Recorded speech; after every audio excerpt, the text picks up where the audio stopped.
luz, reencontrar corações queridos, Guilherme, Felipe, a Tânia, e reforçar esses laços, esses círculos que já estão tão fechados entre as casas que são irmãs, a Fonte de Luz, São Antônio da Madruga, Círculo da Luz, de Osório, e tantas outras espalhadas pelo litoral, formando essa 10ª região tão fortalecida no movimento espírita do Estado no Brasil.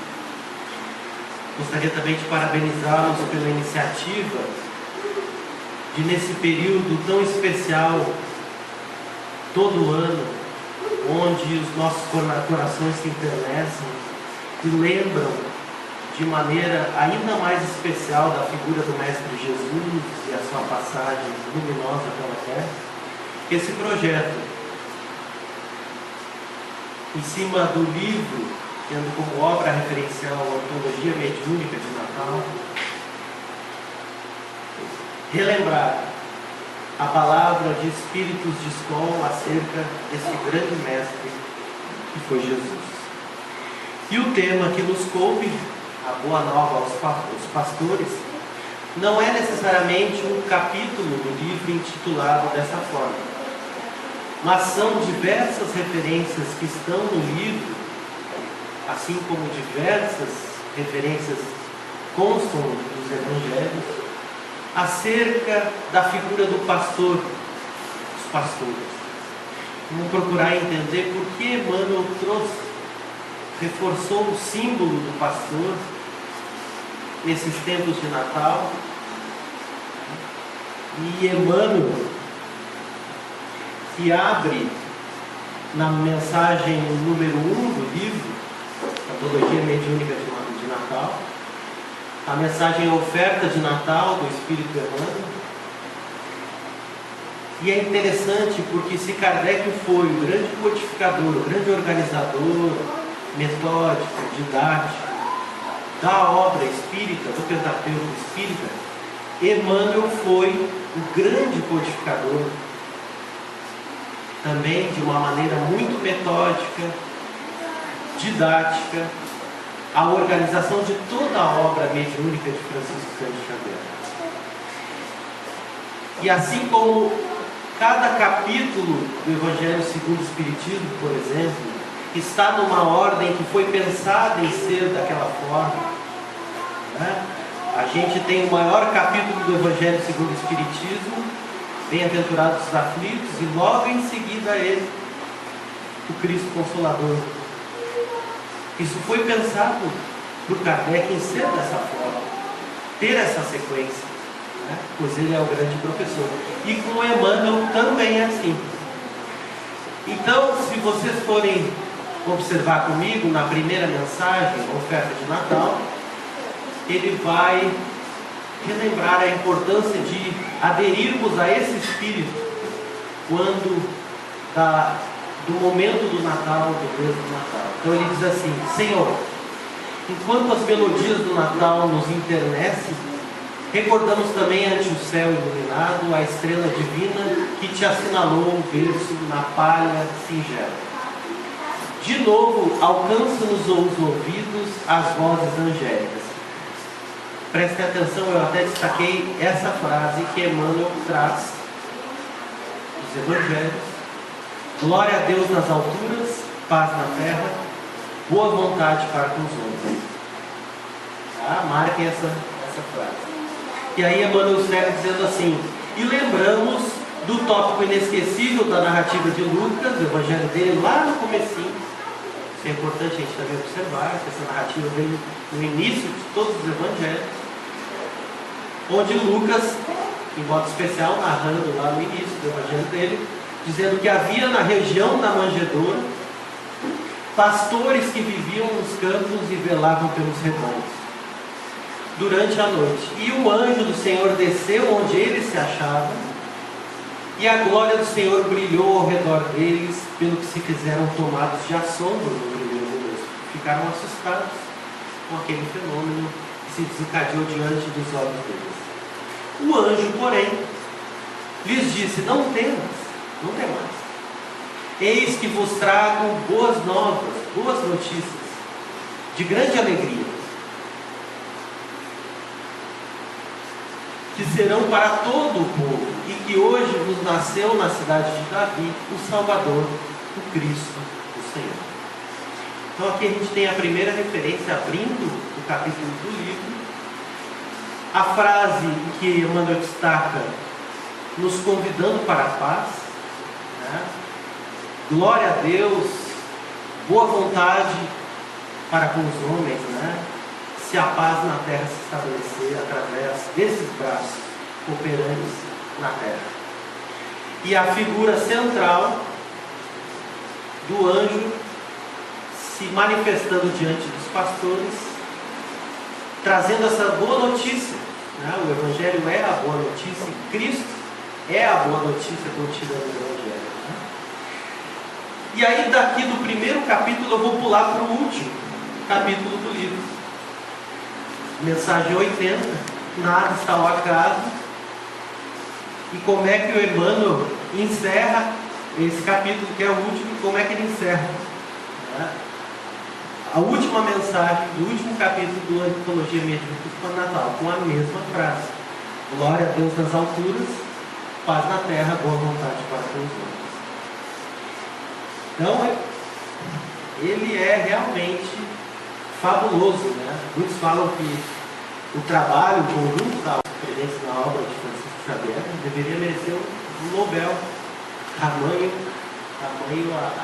a riqueza da obra, da produção mediúnica, com a organização, né, a supervisão e organização do Espírito de Emmanuel.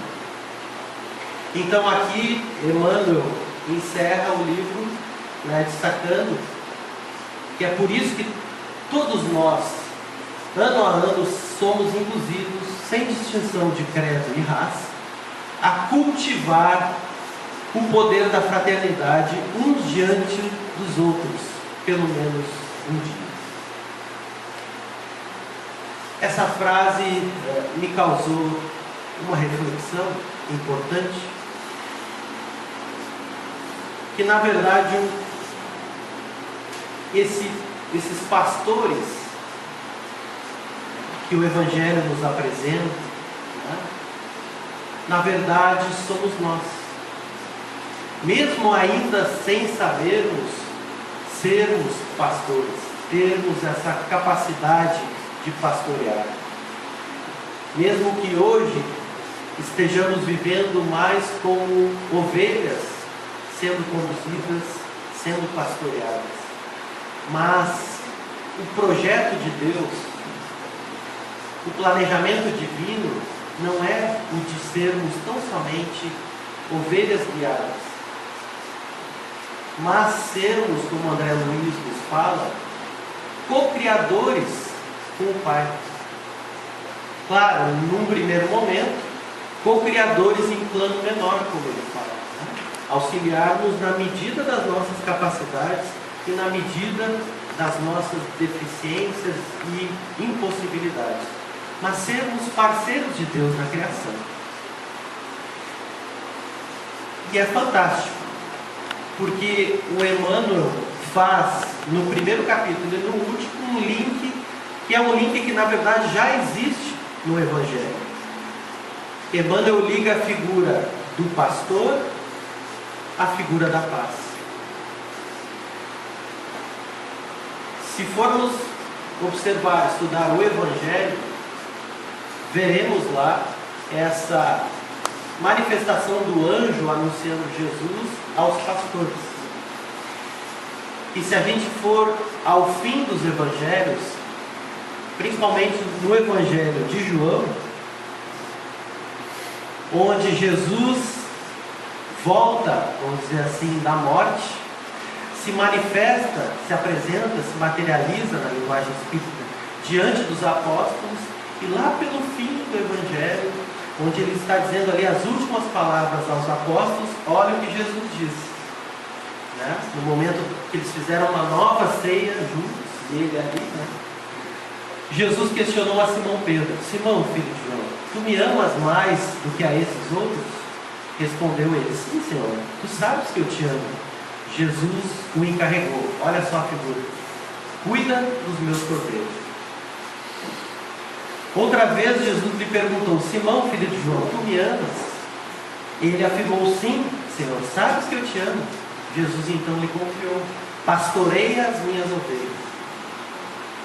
Pela terceira vez, Jesus perguntou: Simão, filho de João, tu me amas? Pedro ficou mais angustiado por Jesus haver perguntado pela terceira vez: tu me amas? E aqui a gente vê a potencialidade linguística, né, e de pedagogia de Jesus, porque a gente sabe, no estudo da neurolinguística principalmente, né, uma dica, por exemplo, né, quando eu não quero esquecer, me apresentar a alguma pessoa, né, e ela me disse o nome, uma maneira de eu gravar no meu cérebro, de modo a nunca mais esquecer o nome da pessoa que foi apresentada, é perguntar, é falar 3 vezes o nome dela. No momento, né, os cientistas dessa área falam, quando eu repito o nome da pessoa que foi apresentada 3 vezes, eu gravo e dificilmente vou esquecer no futuro. Então Jesus usando da sua pedagogia, né, 3 vezes questiona Pedro, e na última, né, ao Pedro anuir, né, sim, eu te amo, mestre. Aí comissionou Jesus a ele com a sentença final, quase que encerrando o Evangelho. Então, Pedro, apacenta, olha a figura da paz, apacenta as minhas ovelhas. Então, foi um dos últimos diálogos que Jesus deixou nos Evangelhos para nós. Está ali a figura dos pastores e a figura da paz.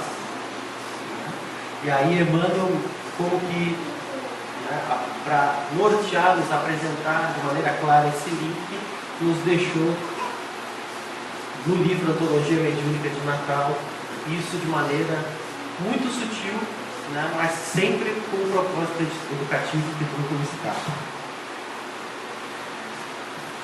O trabalho de um pastor nas várias estações do ano, né, porque ele não tira férias, o pastor não tira férias. Por exemplo, na primavera o pastor tira o rebanho do redil perto da sua casa e leva esse rebanho para pastagens frescas e suculentas nos arredores do vilarejo. Nessa estação, na primavera, o rebanho amamentava à medida que nasciam os filhotes. Além disso, as ovelhas eram tosqueadas e esse era o motivo de celebração. Quando chegava o calor do verão, os pastores transferiam os seus rebanhos para os pastos mais frescos e lugares mais altos. Por dias a fios, os pastores trabalhavam e dormiam ao ar livre, olha só, permitindo que o rebanho pastasse em encostas verdejantes. Durante a noite, os pastores vigiavam o rebanho em campo aberto. Mas às vezes, olha só, os pastores abrigavam as ovelhas numa caverna, onde ficavam protegidos contra os chacais e hienas. Quando o uivo de uma hiena na escuridão da noite os assustava, a voz calma do pastor as tranquilizava. Notem como essa linguagem, que é simbólica, que representa um trabalho, diz muito do que estamos vivendo hoje, né? De como a liderança amorosa, o pastoreio amoroso de Jesus na condução dos irmãos menores que somos, né, funciona dessa forma. Como muitas vezes ele faz deslocamentos nas nossas vidas, nos movendo de lugares, nos movendo de situações, nos movendo de pessoas, né? E por vezes ele nos leva a lugares escuros para nos proteger. E quando os desafios, os sofrimentos, os uivos mais nos trazem medo, a sua lembrança, a lembrança da sua voz nos acalma. Com a chegada das chuvas de inverno, ele conduz de volta os animais para o seu abrigo, e aí, porque se ele não fizesse isso, poderiam morrer por causa das fortes chuvas, granizo e a neve. Aí só a partir do início da primavera ele reiniciava esse ciclo né, que é um ciclo constante, permanente, intenso, participativo. Né? Porque a gente tem muitas vezes, o estudo não somente teórico da doutrina dos espíritos, das leis que estão ali estabelecidas, pode nos dar a impressão de que Deus estabeleceu as leis de regulação geral e fica como que um espectador dos seus filhos no universo. Deixa que a lei regula, né? Deus se abstém do processo. E Jesus nos lembra que Deus não é assim. Deus é o Pai, é o pastor maior e Ele está conosco, presente, atuante, participativo nas nossas vidas. Não sei se todos tiveram a oportunidade de assistir o filme Moisés, esse mais recente, o Christian Bale, né, como ator principal. Tem uma cena muito bonita no final, onde ele está, né, numa caravana dentro de um grande carroção, levando as pedras da lei. Ele abre um pouco assim a lona do lado, assim, olha toda a multidão caminhando, peregrinando no deserto. E aí ele enxerga a figura do menino que se apresentou para ele no filme como Deus, com toda a missão, como Yahvé. E aquele menino está ali em meio ao povo, caminhando junto com o povo no deserto, dando essa expressão verdadeira de que Deus está do nosso lado, está atuante, está participativo, está se comovendo com o nosso sofrimento, está ali tentando, orando pela nossa melhora, pela nossa mudança de rumo para o melhor. E a gente vai entender isso com a doutrina espírita, que nos fala do fluido cósmico universal, né, de como ele está em todos os cantos do universo, nós estamos mergulhados nele, e por isso Deus nos percebe dessa maneira tão intensa. Mas então, voltando a essa sugestão que Emmanuel nos dá no livro, né, da figura do pastor, e aqui nós avaliando, né, a questão do pastor e das ovelhas, é importante para nós, espíritos encaminhados, espíritos em crescimento, espíritos com um planejamento de eternidade, de um determinado momento, aos poucos, avaliarmos, deixarmos de sermos só ovelhas, sermos só alguém que é guiado, que entra numa zona de conforto, porque tem alguém me guiando, tem alguém me dizendo onde eu devo ir. Então, numa situação comodista, estacionária, de ser tão somente uma ovelha que segue alguém. Então, em determinado momento, e isso é o despertar, é a hora íntima de cada um, a gente precisa aderir a essa responsabilidade, essa consciência responsável, essa consciência desperta, de sermos parceiros de Deus na criação, de servirmos, de exercermos uma liderança servidora. Só que a dificuldade de romper com isso é porque nas primeiras tentativas a gente começa a observar o quanto a figura, a missão, a função do pastor é uma função de renunciar. Essa é a grande chave do pastor. É o cajado do pastor, é o cajado da renúncia. E aí a gente, no diálogo de Jesus com a samaritana, à beira do poço de Jacó, onde ele está ali dialogando com ela, Jesus vai dizer o seguinte, que qualquer um que beber dessa água física do poço, voltará a ter sede. Mas, aí ele introduz um pequeno convite, de maneira sucinta, mas é um convite. Aquele que beber da água que eu lhe der, nunca terá sede. Porque a água que eu lhe der, se fará nele uma fonte de água que salte para a vida eterna. Então, assim como nós não queremos ser pastores, preferimos mais sermos ovelhas pelo comodismo, pelo conforto, e assim como nós preferimos recorrer sempre às fontes, sempre que estamos com sede, procuramos uma fonte, bebemos da água. Sempre que estamos com uma dificuldade, viemos ao Círculo da Luz, assistimos uma palestra, tomamos o passe, a água frutificada, mas tem algo nesse processo de ser ovelha e de tão somente beber de fontes que não nos mata a sede.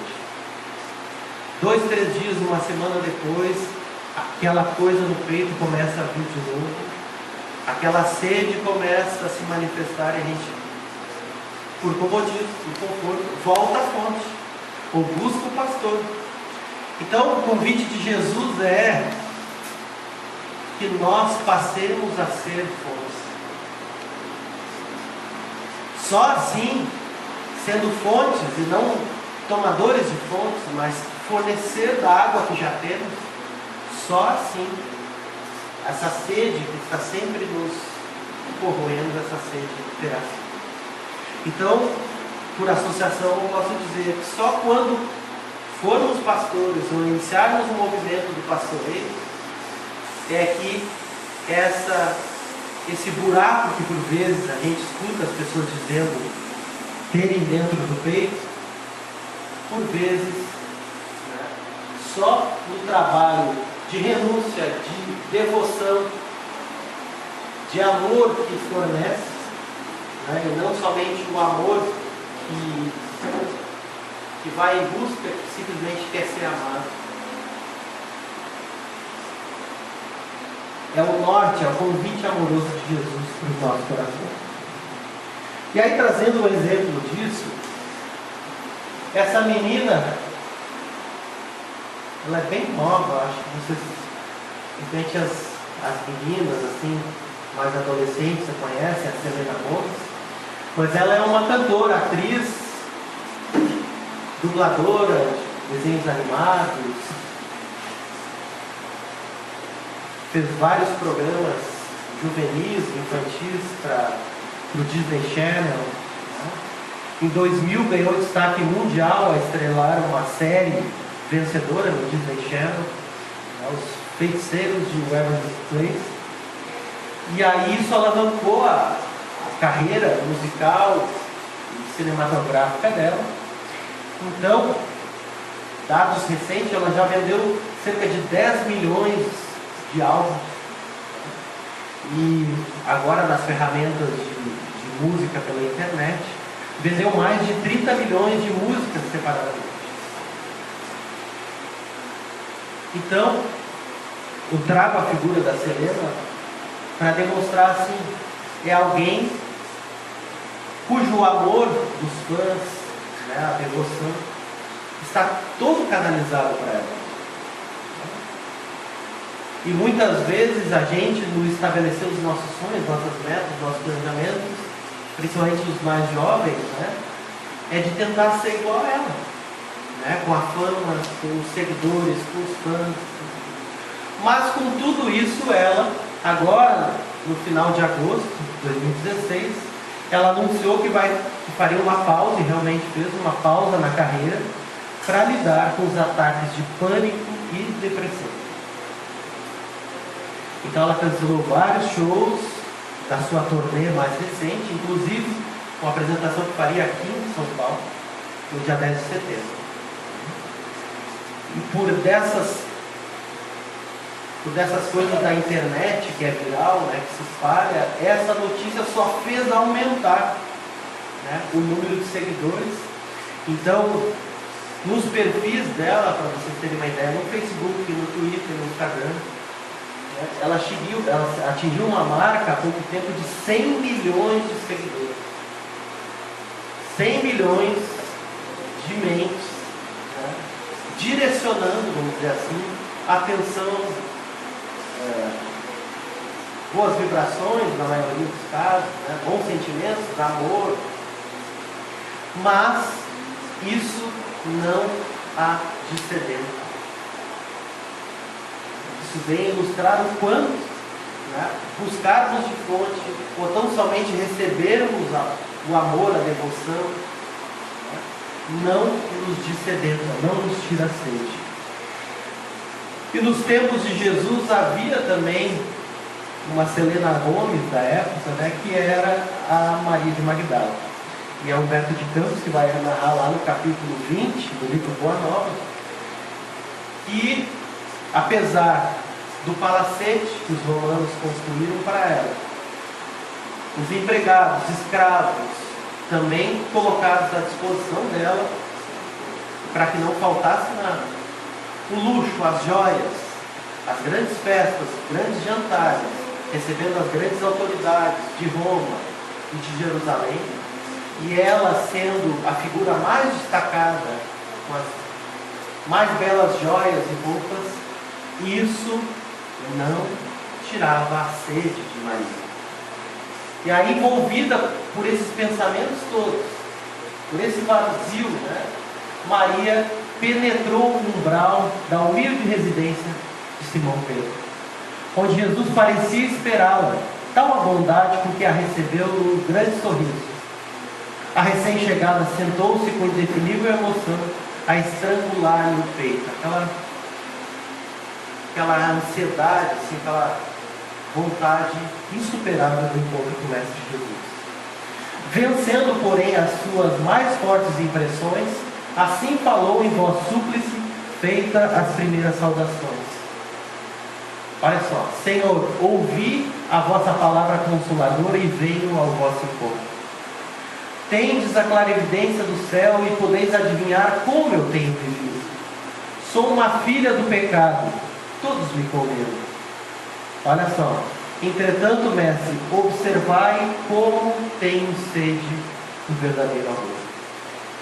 De novo a representação da figura do poço, da sede, da mulher. Minha existência, como todos os prazeres, tem sido estéril e amargurada. Sim, redarguiu Jesus, tua sede é real.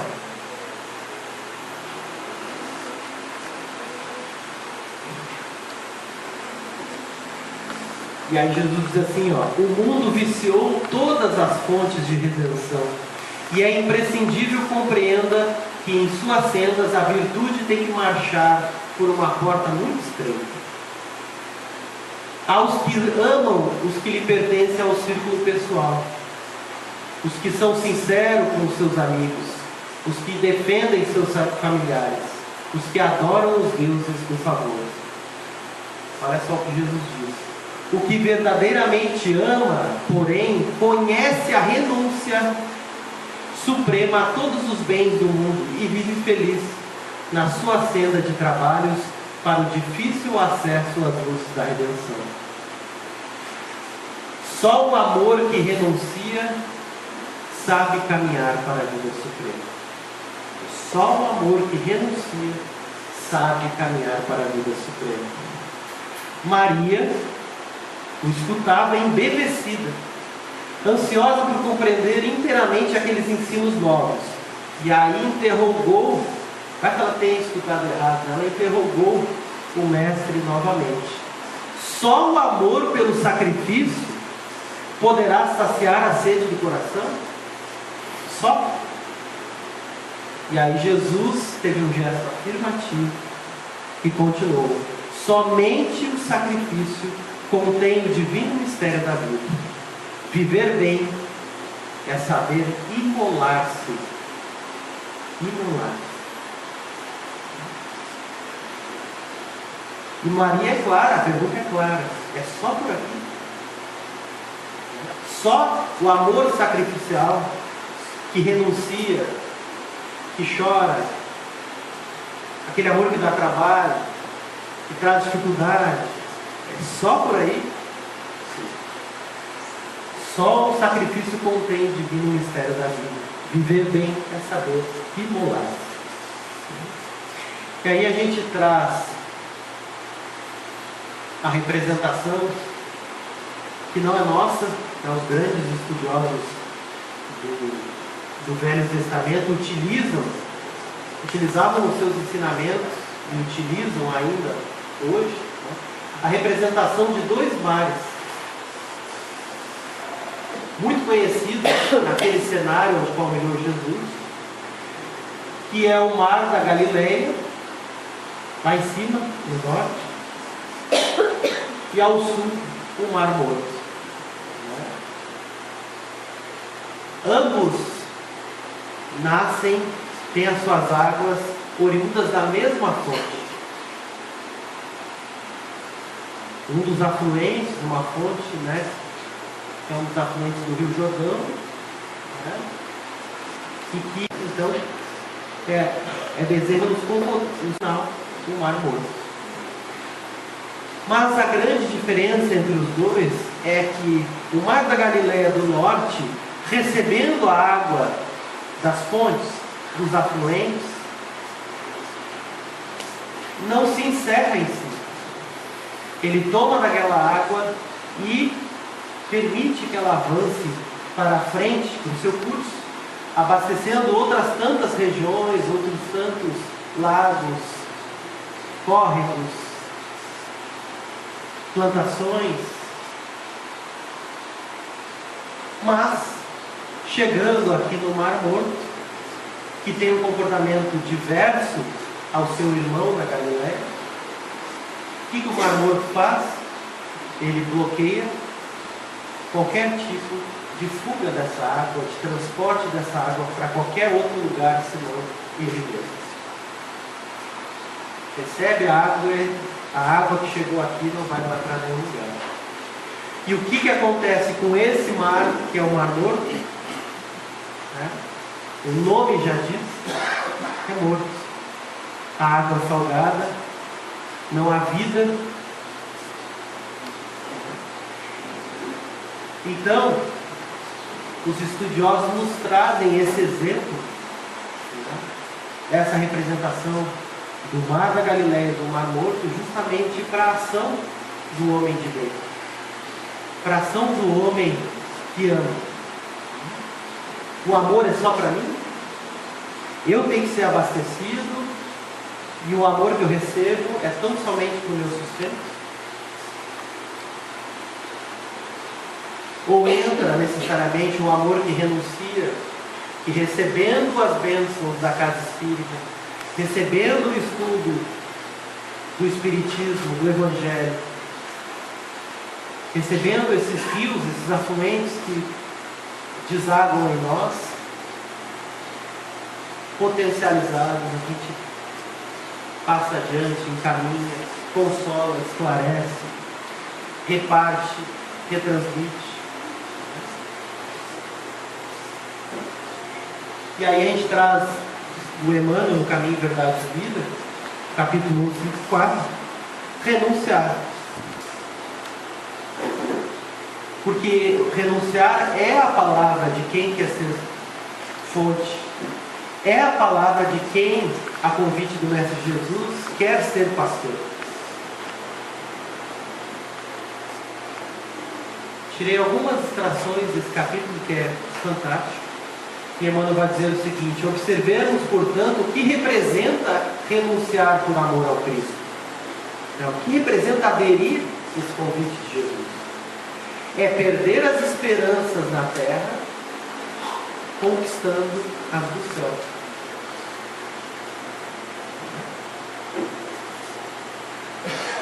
E aí Emmanuel começa a trazer alguns exemplos que nos conectam ao texto.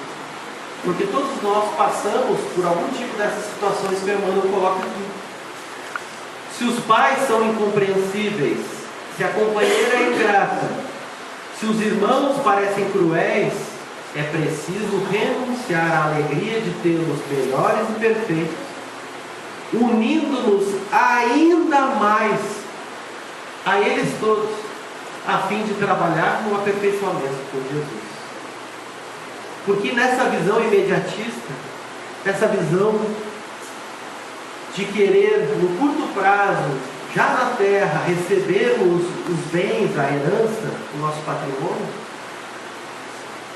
e por esse modus vivendi, né, tão prático, que nós queremos, nós vamos ali no super, vamos na prateleira, pegamos, pagamos no caixa e temos o que queremos. E esse imediatismo diante de problemas em casa, com a esposa, dificuldade familiar, nos leva à solução mais prática e rápida, que é: vamos nos separar. Surgiu uma dificuldade no centro espírita, há uma divergência de pensamento, de forma como deve ser o trabalho entre irmãos, eu vou sair da casa e vou criar outra. É mais prático. E aqui que o Emmanuel nos diz: está complicado, está difícil de ajustar isso aí? Aperta mais o círculo, aperta mais o laço, une mais a eles, fica mais perto deles, se a coisa está assim. Porque isso é amar com Jesus. Aí Emmanuel segue: acaso não encontras compreensão no lar? Os amigos e irmãos são indiferentes e rudes? Permanece ao lado deles. Fica aí. Permanece ao lado deles. Mesmo assim, esperando para mais tarde o júbilo de encontrar os que se afinam perfeitamente contigo. Somente desse modo, a Maria de Magdala lá atrás diz: só por esse modo, Jesus. Emmanuel dizendo aqui: somente desse modo. Não é que existem alternativas. Somente desse modo, o benfeitor é claro. Somente desse modo renunciarás aos teus, fazendo-lhes todo o bem por dedicação ao Mestre.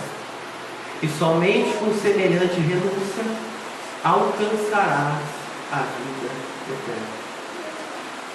Somente desse modo, a tua sede, o buraco que existe aí no teu peito, que vem de tempos em tempos, vai suavizar, vai serenar.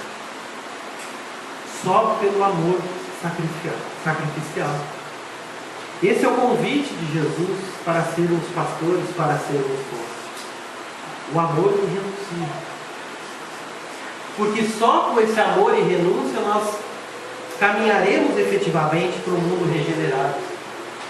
E Emmanuel vai dizer em outro texto que o maior gesto de dedicação que podemos fazer a Jesus, digamos assim, o Felipe perguntou hoje, no Face, se Jesus te pedisse um presente do Deus, o Emmanuel já está dizendo aqui, é um presentão. Amar alguém na vida que tudo tenha feito para não merecer. Mas Jesus, o Emmanuel nos coloca aqui. O Emmanuel já respondeu aí que o maior gesto de dedicação a gente poderia fazer é amar alguém na vida que tudo tenha feito para não merecer. Porque se a gente observar lá no Sermão do Monte, é isso que ele nos pede. Ama os teus amigos, os de casa, os pertinhos, os que pensam que nem eu, os que têm o mesmo pensamento religioso. Isso que foi dito a gente, mas Jesus nos diz diferente. Eu, porém, vos digo: amem os vossos inimigos. Bendigam os que vos maldizem. Façam bem aos que vos odeiam. Orem por quem vos persegue. Então lá, na caminha de vocês, no final da noite, onde vocês fazem a prece pelos filhos de vocês, pela família, pela vozinha, tem que incluir mais alguém. É Jesus que está dizendo: incluir os que nos odeiam, os que nos perseguem, porque assim procederão como verdadeiros filhos do Pai que está nos céus. Porque Ele, Deus, faz brilhar o sol tanto sobre maus como sobre os bons, e manda a chuva cair tanto sobre justos como injustos. E aí a gente, só fazendo o miudinho, que a gente começa, fazendo o miudinho ali, que é uma técnica de esmiuçar o Evangelho, e cada palavra tem um significado, a sequência na sentença é fundamental para o entendimento. Por que o sol brilha primeiro sobre os maus e depois sobre os bons? É o que está dizendo ali. Por que Deus faz brilhar o sol primeiro para os maus e depois para os bons? Quem precisa mais de abastecimento do sol? E por que a chuva cai primeiro sobre os justos? E depois vai cair nos injustos? Porque é um Deus de amor. Quem são os que estão melhor preparados para receber a chuva forte? Primeiro impacto: os justos. Então, nada está fora do lugar no Evangelho, no texto da doutrina espírita, na organização dos espíritos superiores, quando estabelecem esse diálogo esse ensinamento, essa pedagogia do amor do nosso benefício. E aí Jesus segue: se amarem só quem vos ama, vale isso. Até os que vivem sem Deus o fazem. Se forem amigos só dos seus amigos, o que serão diferentes de qualquer outro? Até os descrentes, até os ladrões o fazem. Vocês, porém, devem ser perfeitos, como perfeito é o vosso Pai do céu. Então a nossa caminhada é de perfeição, nós temos a eternidade. E aí muitas vezes a gente fala, mas é muito difícil, dá muito trabalho, vai levar muito tempo. Se eu seguir a situação com esses familiares,